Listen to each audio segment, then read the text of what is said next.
Ciao, sono Leonardo. Benvenuti al podcast di Nine Nar 3.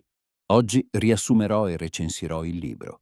La casa degli sguardi di Daniele Mencarelli è un romanzo intenso e commovente che tocca profondamente il lettore, portandolo dentro gli ambienti difficili e carichi di umanità di un reparto pediatrico ospedaliero. Mencarelli narra la sua storia personale. In lotta con se stesso, con il proprio disagio e con l'alcolismo, trova casualmente lavoro come addetto alle pulizie presso l'ospedale pediatrico Bambino Gesù di Roma. Il libro affronta temi esistenziali come il dolore, la fragilità umana, la malattia e, allo stesso tempo, esplora la forza nascosta che risiede nella compassione e nello sguardo profondamente empatico sugli altri. Attraverso la delicata narrazione di vicende personali e dei momenti difficili dei bambini malati e dei loro familiari, Mencarelli si immerge in un percorso che porterà anche a una consapevole rinascita personale. Lo stile poetico dell'autore cattura l'anima del lettore, accompagnandolo in un viaggio di dolore e redenzione, alla scoperta della dignità che risiede nella sofferenza umana. Una dignità che risplende negli occhi di chi affronta ogni giorno prove fisiche ed emotive così dure.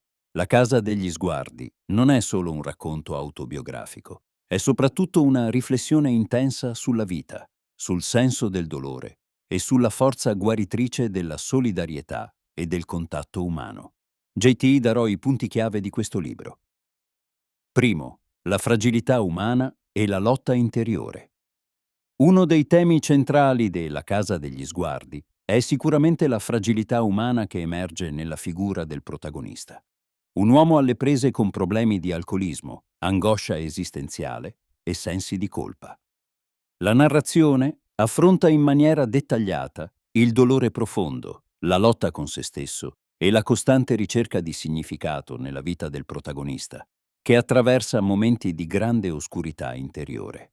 Mencarelli riesce, con una sensibilità delicata e profonda, a rappresentare splendidamente la vulnerabilità umana, tracciando gradualmente un percorso di consapevolezza e rinascita che porta alla luce sia la forza nascosta nella fragilità che il coraggio nel cercare comprensione e accettazione. Secondo, il dolore e la sofferenza infantile. Il libro si muove all'interno di un reparto pediatrico, un luogo inevitabilmente colmo di dolore infantile e sofferenza. L'autore affronta questo difficile tema con sensibilità e attenzione alla delicatezza della materia trattata. Tramite le storie intime raccontate dall'autore, emerge una rappresentazione autentica e priva di retorica della lotta quotidiana dei piccoli pazienti. Nei loro sguardi si scorgono dolore, ma anche una resilienza in sorprendente convivenza con l'innocenza dell'infanzia. La percezione della sofferenza dei bambini costringe il protagonista e il lettore a confrontarsi con questioni morali e spirituali fondamentali, creando un intenso coinvolgimento emotivo e una profonda riflessione sulla condizione umana. Terzo, l'empatia e la compassione come mezzo di guarigione. Nell'opera di Mencarelli si mette in risalto l'importanza dell'empatia e della compassione, quali elementi trasformativi e risanatori, non solo per i malati ma anche per chi se ne prende cura. L'autore suggerisce: come condividere empaticamente il dolore altrui consenta un processo terapeutico personale e reciproco all'interno delle relazioni umane. Il protagonista impara lentamente a cogliere negli incontri quotidiani con pazienti e familiari il valore salvifico della compassione e del prendersi cura dell'altro, che rappresenta una risorsa cruciale per fronteggiare le proprie sofferenze interne e guardare al futuro con una nuova e determinata speranza. Quarto, il significato del lavoro come mezzo di riscatto personale. Un altro punto nodale del libro è il senso del lavoro inteso come opportunità di redenzione personale e sociale. Per Mencarelli, l'impiego come addetto alle pulizie diventa più che un semplice lavoro. È un veicolo di dignità personale e di recupero della propria reputazione, fortemente segnata dai propri trascorsi difficili.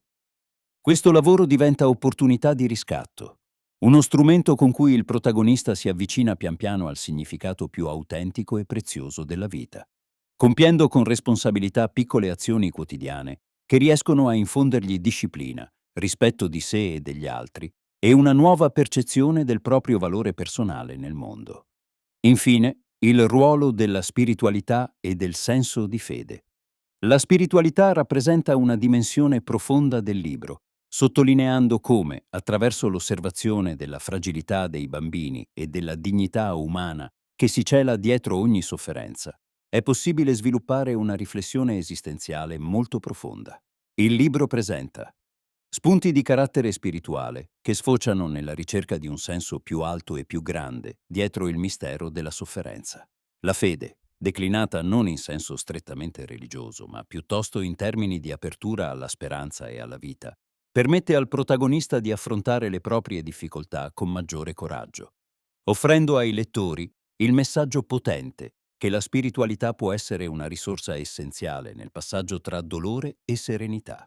In conclusione, La casa degli sguardi di Daniele Mencarelli è un romanzo profondo, toccante, consigliato soprattutto a coloro che amano romanzi introspettivi, storie di vita realmente vissuta e narrazioni in grado di esplorare con empatia i temi più sensibili della condizione umana, come il dolore, la fragilità e il valore dell'empatia. Questo libro si rivolge a tutti coloro che cercano risposte sincere alle domande esistenziali e sono interessati a comprendere in profondità l'importanza della solidarietà, della compassione e del significato dell'altruismo. La lettura di questo romanzo porta a riflettere profondamente sulla nostra esistenza, sulla vulnerabilità umana e sulla potenza redentiva nascosta dietro ogni dolore. Si tratta di una lettura benefica per la nostra vita, poiché sviluppa maggiore sensibilità verso le sofferenze degli altri e offre strumenti essenziali per affrontare al meglio la comprensione e l'accettazione dei propri limiti e delle proprie fragilità. Preferire questo libro rispetto ad altri significa scegliere un'opera autentica e intensa, che sa fondere abilmente letteratura e verità autobiografica, accompagnando il lettore in un viaggio inaspettato verso una consapevolezza umana e spirituale sorprendente e preziosa. Se vuoi supportare Daniele Mencarelli, puoi acquistare il libro tramite il link Amazon che ho fornito nella descrizione del podcast. Dopo aver letto il libro, fammi sapere cosa ne pensi e condividi i tuoi pensieri. Ci vediamo.